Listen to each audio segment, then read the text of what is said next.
ഈശോ മിശിഹായ്ക്ക് സ്തുതിയായിരിക്കട്ടെ. ഞാൻ മാണിപ്പറമ്പിലച്ചൻ. മരിയൻ ധ്യാനം 148. നമ്മൾ മരിയസ്തുതി എന്ന് പറയുന്ന നന്മ നിറഞ്ഞ മറിയമേ എന്ന പ്രാർത്ഥന അത് രൂപപ്പെട്ടത് എങ്ങനെ, ഏതെല്ലാം തിരുവചനങ്ങളാണ് അതിൽ ഉപയോഗിച്ചത് എന്ന കാര്യങ്ങളൊക്കെയാണ് നമ്മൾ ചർച്ച ചെയ്യുന്നത്. അതിൽ നമ്മൾ ആദ്യത്തെ 2 കാര്യങ്ങൾ കണ്ടു കഴിഞ്ഞു. ഹൈറെ കെഹരി തോമനെ, നന്മ നിറഞ്ഞ ഇല്ലേ മറിയമേ സ്വസ്തി. നന്മ നിറഞ്ഞ ആ വാക്കും സ്വസ്തി എന്ന വാക്കും നമ്മൾ പഠിച്ചു കഴിഞ്ഞു. മറിയമേ എന്ന വാക്ക് നമ്മൾ ഇനി പഠിക്കാൻ പോകുന്നേ ഉള്ളൂ. അതിനു മുമ്പ് നമ്മൾ പഠിക്കാൻ പോകുന്നത് the Lord is with you. കർത്താവ് നിന്നോട് കൂടെ. ഈ ഞാൻ മറിയമേ എന്നുള്ള വാക്ക് പിന്നീട് പഠിക്കുന്നുള്ളൂ പറഞ്ഞതിന് കാരണം, ഈ ലൂക്കാസിൻ്റെ സുവിശേഷം 1-ാമത്തെ അധ്യായം 28-ാമത്തെ വാക്യത്തിൽ ഹൈറെ കെഹരി തോമനെ എന്ന് പറഞ്ഞിട്ട് മറിയമേ എന്ന് വിളിക്കുന്നത് പിന്നത്തെ വചനത്തിലാണ്. അതുകൊണ്ടാണ് ആ ക്രമത്തിൽ തന്നെ പോകുന്നത്. നന്മ നിറഞ്ഞ മറിയമേ എന്ന് ഗബ്രിയേൽ ദൂതൻ വിളിക്കുന്നുണ്ട്, അത് അടുത്ത വചനത്തിലാണ്. അപ്പോൾ നമ്മൾ മറിയമേ എന്നുള്ള വാക്ക് നമുക്ക് പിന്നീട് ചർച്ച ചെയ്യാം. നന്മ നിറഞ്ഞ നമ്മളത് കണ്ടു കഴിഞ്ഞു, സ്വസ്തി എന്നർത്ഥം കണ്ടു കഴിഞ്ഞു. ഇപ്പോൾ നമ്മൾ കർത്താവ് നിന്നോടുകൂടെ എന്ന ആ വാക്ക്, അത് ഗബ്രിയേൽ ദൂതൻ പറഞ്ഞതാണ്. കർത്താവ് നിന്നോടുകൂടെ ഗ്രീക്കിൽ ഹോ ക്യൂരിയോസ് മെത്താസു. ക്യൂരിയോസ് എന്നത് പഴയ നിയമത്തിലാണെങ്കിൽ അദോണായ് യാഹ്വേ എന്നതിൻ്റെ ഗ്രീക്ക് പരിഭാഷയാണ് ക്യൂരിയോസ്. നമ്മൾ കീരിയലൈസോൻ എന്നൊക്കെ കേട്ടിട്ടില്ലേ? ലത്തിൻ സഭയിലുണ്ട്, സീറോ മലബാർ സഭയിലുണ്ട്, മലങ്കര സഭയിലൊക്കെ കീരിയലൈസോൻ. ക്യൂരിയോസ് എന്ന് പറഞ്ഞാൽ കർത്താവ്, എലൈസോൻ ഹാവ് മേഴ്സി ഓണസ് അല്ലേ, കർത്താവെ കനിയണമേ, ക്രിസ്തുവെ കനിയണമേ, അതാണ് കീരിയലൈസോൻ, ക്രിസ്തയലൈസോൻ. അപ്പോൾ എല്ലാ സഭകളിലും ചൊല്ലുന്ന ഒരു പ്രാർത്ഥനയാണത്. അപ്പോൾ കീരിയോസ് എന്ന് പറഞ്ഞാൽ യാഹ്വേ, അദോണായ് എന്നൊക്കെ പറയും, കർത്താവ് നിന്നോട് കൂടെ. അപ്പോൾ ഹീബ്രുവിൽ നമ്മൾ പറയുമ്പോൾ അദോണായ് ഇമ്മാക്ക് അല്ലെങ്കിൽ യാഹ്വേ ഇമ്മാക്ക് എന്നാണ്. മറിയത്തോട് ഗബ്രിയേൽ ദൂതൻ ഏത് ഭാഷയിൽ പറഞ്ഞ് നമുക്ക് അറിഞ്ഞുകൂടാ. നമുക്ക് ലഭിച്ചിരിക്കുന്നത് ഗ്രീക്കിലാണ്. മറിയം താമസിക്കുന്നത് നസറത്തിലാണ്. അവിടെ പകുതിയോളം പേര് ഗ്രീക്ക് സംസാരിക്കുന്നവരായിരുന്നു. അപ്പോൾ നമുക്ക് കിട്ടിയിരിക്കുന്നത് ഗ്രീക്കിലായതുകൊണ്ട് നമ്മൾ ഗ്രീക്ക് ചർച്ച ചെയ്യണം. ഈ ഹീബ്രുവിലാണ് പറഞ്ഞതെങ്കിൽ അദോണായ് അല്ലെങ്കിൽ യാഹ്വേ ഇമ്മാക്ക് എന്നാണ് പറഞ്ഞിട്ടുണ്ടാകുക. അരാമിയ ഭാഷയിലാണോ സുറിയാനി ഭാഷയിലാണോ ഇതൊക്കെ സാധ്യതയുണ്ട്. പക്ഷെ നമുക്ക് കിട്ടിയിരിക്കുന്ന രേഖ ഗ്രീക്ക് ആയതുകൊണ്ട് നമ്മൾ ഗ്രീക്കിൽ തുടരുന്നു. കർത്താവ് നിന്നോട് കൂടെ, വളരെ ലളിതമായ ഒരു ആശംസ അല്ലേ. ഇപ്പം നമ്മൾ ഗുഡ് മോർണിംഗ് എന്ന് പറയുന്നത് പോലെ, ഷാലോം എന്ന് പറയുന്നത് പോലെ, അല്ലെങ്കിൽ സ്വസ്തി ഹൈറ എന്ന് പറയുന്നത് പോലെ, അങ്ങനെ വളരെ സിമ്പിളായൊരു ആശംസയായിട്ട്, ഒരു അഭിവാദനമായിട്ട്, വന്ദനമായിട്ട് ഇത് ഉപയോഗിച്ചിട്ടുണ്ട്. റൂത്തിൻ്റെ പുസ്തകത്തിൽ പഴയ നിയമത്തിൽ 2-ാമത്തെ അധ്യായം 4-ാമത്തെ വാക്യത്തിൽ അങ്ങനെ ഉപയോഗിച്ചിട്ടുണ്ട്, ഒരു ആശംസ. പക്ഷേ ഇത് ദൈവം അയച്ച ഗബ്രിയേൽ ദൂതനാണ് പറയുന്നത്, ദൈവം അയച്ച ഗബ്രിയേൽ മാലാഖ. അപ്പോൾ അതിന് വിശേഷപ്പെട്ട ചില അർത്ഥങ്ങൾ കൈവരികയാണ്. ഒന്ന്, അത് വിശേഷപ്പെട്ട ഒരു അവകാശത്തെ സൂചിപ്പിക്കുന്നു. വെറും ഒരു ആശംസയോ അഭിവാദനവും അല്ല ദൈവം അയച്ച ഗബ്രിയേൽ മാലാഖ മറിയത്തോട് പറയുന്നത്. ആഴമേറിയ ദൈവശാസ്ത്രം അവതരിപ്പിക്കുന്നു, ചരിത്രപരമായ പ്രസക്തി അതിനുണ്ട്. എന്താണത്? രക്ഷകനായ ദൈവം തൻ്റെ വാഗ്ദാനങ്ങൾ പൂർത്തീകരിക്കാൻ തിരഞ്ഞെടുത്ത വ്യക്തിയാണ്, ആ വ്യക്തിയോടാണ് കർത്താവ് നിന്നോടുകൂടെ എന്ന് പറയുന്നത്. കർത്താവ് തൻ്റെ വാഗ്ദാനങ്ങൾ പൂർത്തീകരിക്കാൻ, എന്താണ് വാഗ്ദാനം മനുഷ്യരെ രക്ഷിക്കുമെന്നാണ്, സ്ത്രീയുടെ സന്തതി സാത്താൻ്റെ തല തകർക്കുമെന്നാണ്. പക്ഷേ അപ്പോഴൊന്നും അവർ വിചാരിച്ചില്ല ദൈവം മനുഷ്യനാകുമെന്ന്. പഴയ നിയമത്തിൽ ഒറ്റ സ്ഥലത്തും അത് അങ്ങനെ എഴുതിയിട്ടില്ല, ദൈവം മനുഷ്യനാകുമെന്ന്. അത് ഇതപരിതം ഉണ്ടാകാത്തതും ആരും സ്വപ്നം കാണാത്തതും ഭാവനയിൽ പോലും കാണാൻ പറ്റാത്തതുമായ ഒരു സംഗതിയാണ് ദൈവം മനുഷ്യനാകുന്നു. അപ്പോൾ മനുഷ്യന്റെ എല്ലാ പ്രത്യാശകൾക്കും സങ്കല്പങ്ങൾക്കും അതീതമായിട്ട് ദൈവം തന്റെ വാഗ്ദാനങ്ങൾ പൂർത്തീകരിക്കാനായിട്ട് തീരുമാനിച്ചിരിക്കുകയാണ്. അത് പൂർത്തിയാക്കാൻ, ദൈവത്തിന്റെ വാക്ക് പൂർത്തിയാക്കാൻ, ഉടമ്പടി പൂർത്തിയാക്കാൻ മറിയത്തെ തെരഞ്ഞെടുത്തിരിക്കുന്നു എന്ന കാര്യമാണ് ഗബ്രിയേൽ മാലാഖ മറിയത്തോട് പറയണേ. അപ്പോൾ ദൈവശാസ്ത്രപരമായിട്ടും ചരിത്രപരമായിട്ടും വളരെ പ്രസക്തമായൊരു സംഗതിയാണ് കർത്താവ് നിന്നോട് കൂടെ. അത് വെറും ഒരു ആശംസയല്ല. രക്ഷാചരിത്രത്തിലെ നിർണായകമായ ഒരു ചുവടുവെപ്പാണ് ദൈവം നടത്തുന്നത്. നിങ്ങൾ ചിന്തിച്ചു നോക്കിയാൽ, ദൈവം മനുഷ്യനായി ഭൂമിയിൽ വസിക്കുക. നമ്മൾ കേട്ട് പരിചയമുള്ളതുകൊണ്ട് ഒരു ഷോക്ക് തോന്നില്ല. പക്ഷെ ചിന്തിച്ചു നോക്കിയാൽ, ദൈവം മനുഷ്യനായി ഭൂമിയിൽ വന്ന് താമസിക്കുക, 33 കൊല്ലം താമസിക്കുക, ദൈവം മനുഷ്യനായിട്ട്. ആ മനുഷ്യൻ ദൈവമാണ്, ആ ദൈവം മനുഷ്യനാണ്, യേശു. അതൊരു ഭയങ്കര രഹസ്യമാണ്. എന്നാൽ ഞങ്ങൾ കണ്ടതും ഇല്ലേ, കണ്ണുകൊണ്ട് കണ്ടതും കാതുകൊണ്ട് കേട്ടതും കൈകൊണ്ട് സ്പർശിച്ചതുമായ യാഥാർത്ഥ്യമാണെന്നാണ് യോഹന്നാൻ 1-ാമത്തെ ലേഖനത്തിൽ പറഞ്ഞിരിക്കുന്നത്, 1-ാമത്തെ അധ്യായം 1-ാമത്തെ വാക്യത്തിൽ. അത്രയും കോൺക്രീറ്റ് ആണ്, മൂർത്തമായ സംഗതിയാണ്. ദൈവം മനുഷ്യനായി, ഞങ്ങളവനെ കണ്ടു, ഞങ്ങളവനെ തൊട്ടു, ഞങ്ങളവനെ നോക്കി വീക്ഷിച്ചു, ഞങ്ങളവനെ നേരിട്ട് കേട്ടു. ഇതിനൊക്കെ വലിയ സാക്ഷ്യം എന്ത് വേണം? അങ്ങനെ രക്ഷാചരിത്രത്തിൽ ഇത്രയും നിർണായകമായ ചുവടുവെപ്പ് ദൈവം നടത്തുകയാണ്. ദൈവം മനുഷ്യനായി ഭൂമിയിൽ വരികയാണ്. അങ്ങനെ വരാൻ മറിയത്തിന്റെ സമ്മതം വേണം. അപ്പോൾ സ്വാഭാവികമായിട്ടും മറിയത്തിന് സമ്മതം കൊടുക്കാന്ന് പറഞ്ഞ ചില്ലറ കാര്യമല്ല. അന്നത്തെ സാഹചര്യം വെച്ച് നോക്കിയാൽ ഈ കല്യാണം കഴിഞ്ഞിട്ടില്ല, മനസ്സമ്മതം കഴിഞ്ഞിട്ടുള്ളൂ, അതിനുമുമ്പ് ഗർഭിണിയാകുമെന്ന് പറഞ്ഞാൽ മരണശിക്ഷയാണ്. പേടിപ്പിക്കുന്ന സംഗതിയാണ്.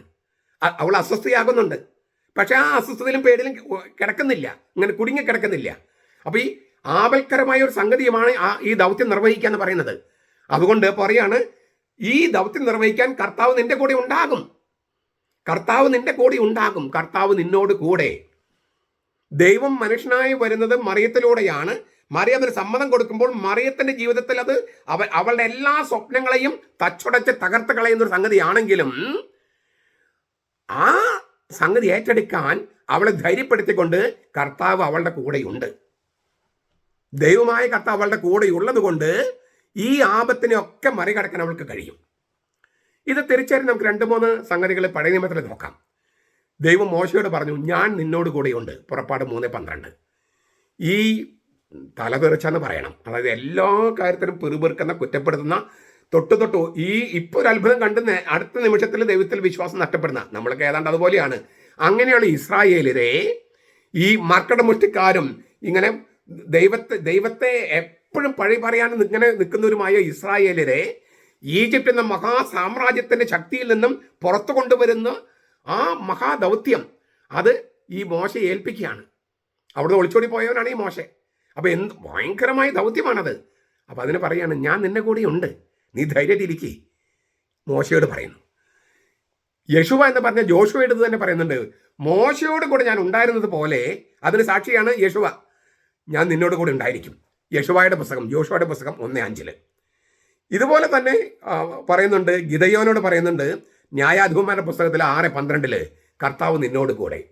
ഗിദയോൻ, അതായത് ഇസ്രായേലിന്റെ പട്ടാളത്തെ, ഇപ്പം നമ്മൾ സൈന്യത്തൊക്കെ പറയില്ലേ, ഇസ്രായേലിന്റെ സൈന്യം, അവരുടെ സൈന്യത്തിന് ഒരു എന്താ പറയുക, ദിശാബോധം കൊടുത്ത ഒരാളാണ് ഈ ഗിദയോൻ. അപ്പോൾ കർത്താവ് പറഞ്ഞു, ഞാൻ നിന്റെ കൂടെയുണ്ട്. അപ്പോഴാണ് അവനത് ചെയ്യാൻ കഴിഞ്ഞത്.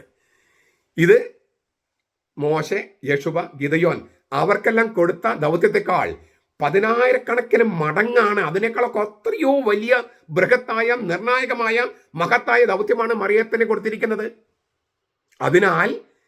അതിനാൽ അവരോട് പറഞ്ഞതിനേക്കാൾ ശക്തമായ ഭാഷയിലാണ് ദൈവം പറയുന്നത്. ഗബ്രിയേൽ മാലാഖയെ അയച്ച്, ഞാൻ നിന്റെ കൂടെയാണ്, കർത്താവ് നിന്നോട് കൂടെയാണ്. അവള് സമ്മതം പറഞ്ഞാൽ അവൾക്ക് മാത്രമല്ല ആപത്ത്, അവൾക്കുണ്ടാകുന്ന ആപത്ത് ഞാൻ പറഞ്ഞു കഴിഞ്ഞു. അവൾക്ക് മാത്രമല്ലല്ലോ, ജോസഫ്, അവളെ കല്യാണം കഴിക്കാൻ വേണ്ടി ഇങ്ങനെ സ്വപ്നം കണ്ട് നടക്കുന്ന ജോസഫ് മനസ്സമ്മതം കഴിഞ്ഞതാണ്.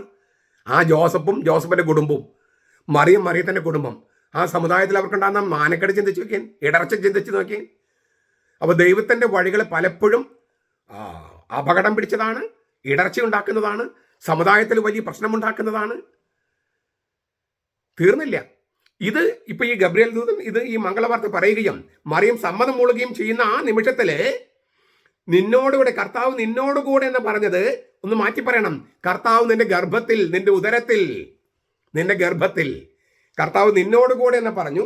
മറിയം സമ്മതം മൂളുന്ന നിമിഷത്തിൽ ആ കർത്താവ് അവൾ ഉദരത്തിൽ മനുഷ്യനായി പിറക്കും. വെറും ആധ്യാത്മികമായിട്ടുള്ള രീതിയിലല്ല, മാംസരക്തമുള്ള മനുഷ്യനായിട്ട് ദൈവം മനുഷ്യനായി പിറക്കുകയാണ്. അത് മറിയത്തിന്റെ സമ്മതത്തിലൂടെയാണ്, മറിയത്തിന്റെ ഗർഭത്തിലാണ്. ആ ഗർഭത്തിൽ ഇല്ലേ രക്ഷകനാണ്.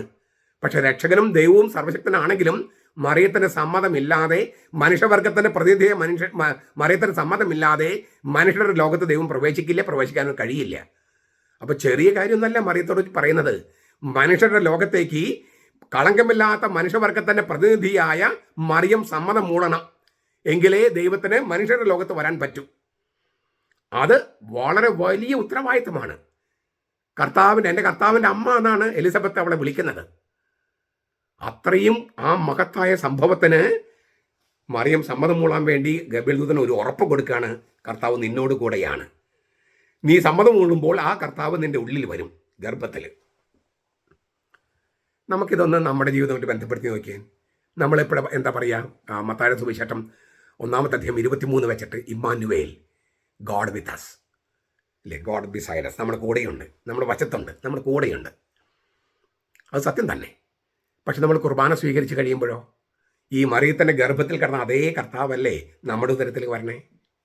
അപ്പോൾ കർത്താവ് ഇമ്മാനുവേൽ, ദൈവം നമ്മോട് കൂടെ എന്ന് പറഞ്ഞാൽ ദൈവം എന്താണ് സംഭവിക്കുന്നത്?